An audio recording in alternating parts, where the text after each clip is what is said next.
Dear students, I would like to talk about the summary or the synopsis of the drama The Tempest.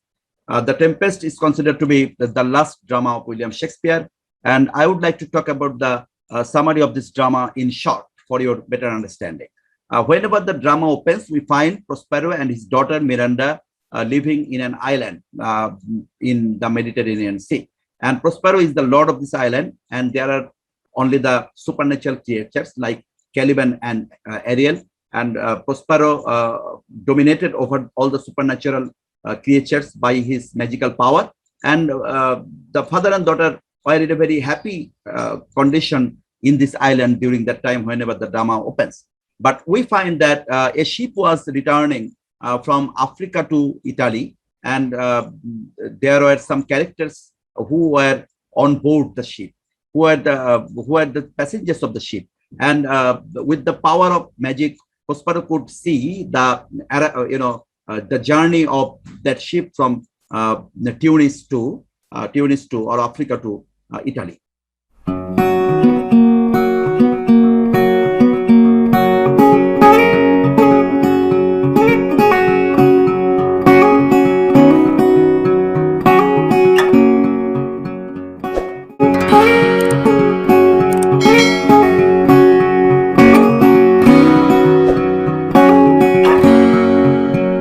And he found those characters who had, who had done actually wrong deed earlier to Prospero. And Prospero had decided to take revenge, or not revenge, rather I should say, to give a lesson to these characters. And therefore he ordered Ariel, one of his servants, to make a tempest in the sea and to take all the passengers of the ship in this island. And Ariel was also instructed not to do something in such a way that the characters will get any sort of negative situation. And therefore, Ariel had to follow the advice of Prospero. And whenever Ariel was doing so, Ariel reminded Prospero or repeated again and again to Prospero to give him freedom. And Prospero then told him that whenever you were imprisoned in that tree, then it is Prospero who had liberated him from Ariel. And Ariel then remained very much silent, because it was very much true that he was liberated by Prospero from the imprisonment in the tree. Then Ariel had made the tempest in the sea. And after the tempest, that is a very much terrible storm. Then all the passengers of the ship had been transported to or taken to this island. But Ferdinand was separated from others, and others were in one side of the island, and Ferdinand was in another side of the island. And with the help of magical power, Ferdinand, Prospero and Miranda could see all the characters. And this is for the first time Miranda could see so many extraordinary characters or extraordinary human beings. Yeah, and whenever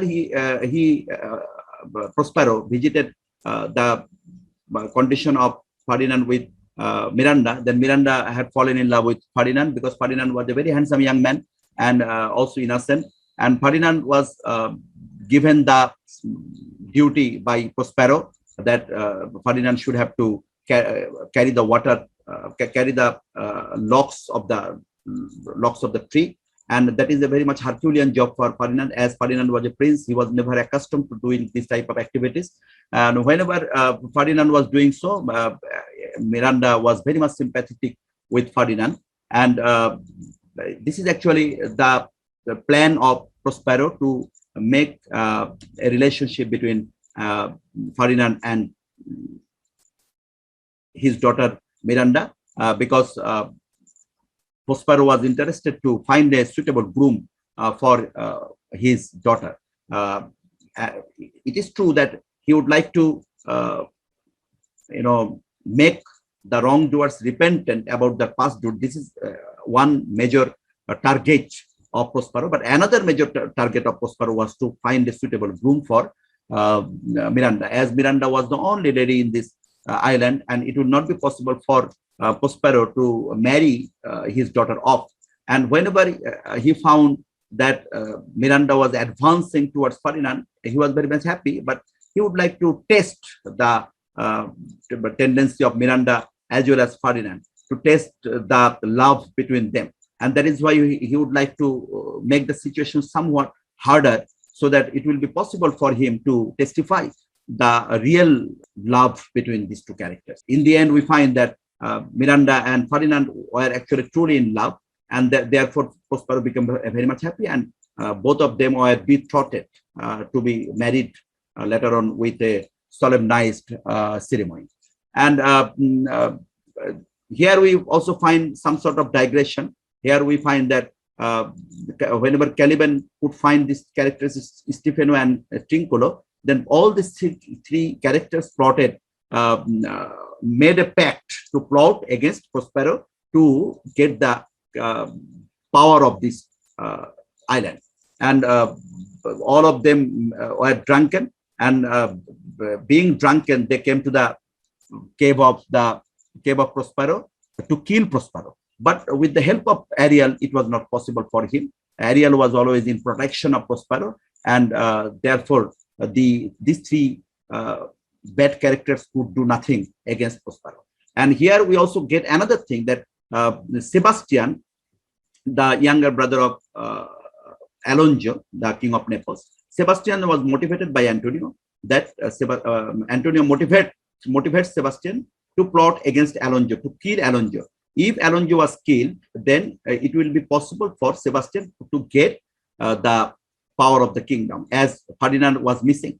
And the daughter of Alonso was married to the Prince of Tunis, and that in Africa. And that daughter from a long distance will not come back to Naples. And therefore, Sebastian could go or could get the power if Alonso was killed. And Sebastian, with the help of Antonio, plotted against the king of Naples. And that had happened 16 years ago with the motivation of the king of Naples, Alonso. And that was actually narrated by Prospero to his daughter, what had happened to him 16 years ago. And Prospero had told that whenever he was the Duke of Milan, and he had decided to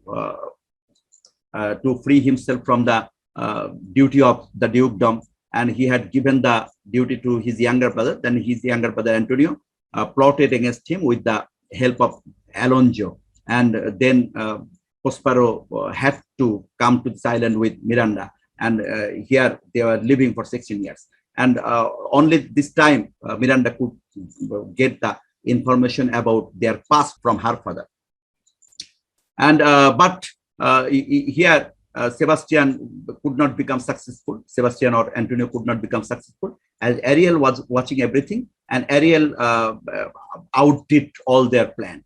And Gonzalo became awakened, as Antonio and Gonzalo were sleeping then, and Gonzalo became awakened, and then all the plans of Sebastian and Antonio became futile.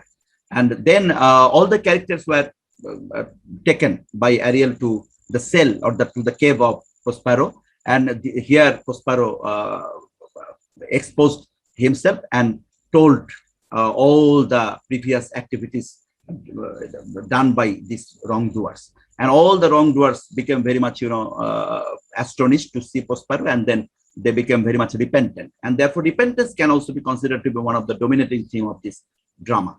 And then all the characters became repentant, and Prospero, whenever Prospero found that all the characters were repentant, then Prospero exposed his plan to marry his daughter with Ferdinand. But as Ferdinand was missing, then Alonso reported that fact, that his son is missing. Then Ferdinand was also summoned along with Miranda, and it was decided that Ferdinand and Miranda would be united with a solemnized ceremony. But before that ceremony, they were betrothed only.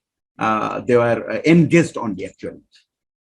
And then Prospero had decided to go to Milan with that ship. That ship was also the ship was also safe, and that ship was ready to make the voyage to Milan. And then Prospero had also decided to leave this island and to come to Milan to carry out his former duty as a duke. And he had buried his magical